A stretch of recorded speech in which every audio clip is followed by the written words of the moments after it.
Initiateur de la marche verte, il choisit 350 000 personnes.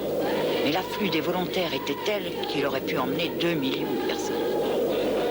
L'objectif majeur de cette marche était la récupération de la partie saharienne occidentale du Maroc occupée par l'Espagne. Il a fait de cette terre de rencontres et de contrastes un pays où s'épousent harmonieusement tradition et modernité.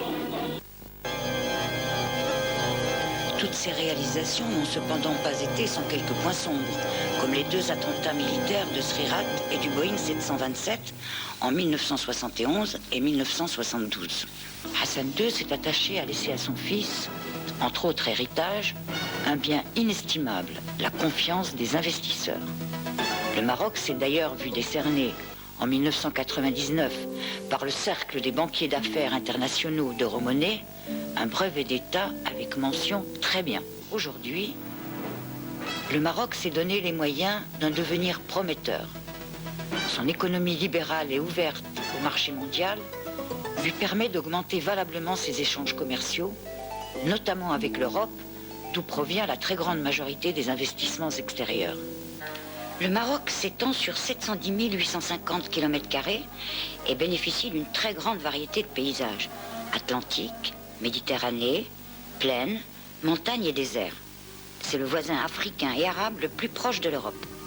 La couverture médiatique internationale des obsèques de Hassan II a donné à voir au monde entier la grande estime que lui portent de nombreux grands chefs d'État qui se sont déplacés pour accompagner le souverain jusqu'à son tombeau.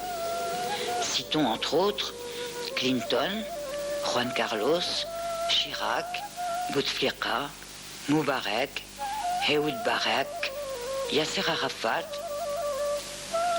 L'opinion internationale a pu aussi se rendre compte de l'affliction profonde du peuple marocain.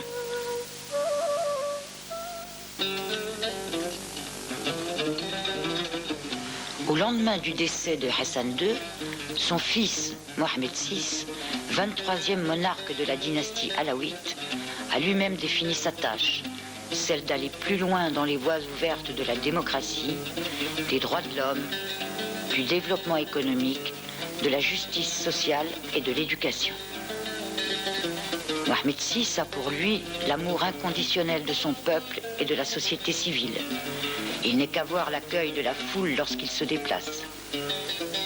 Ses premières actions en matière de solidarité, d'aide aux plus démunis, lui ont valu dans la presse l'appellation de roi du cœur.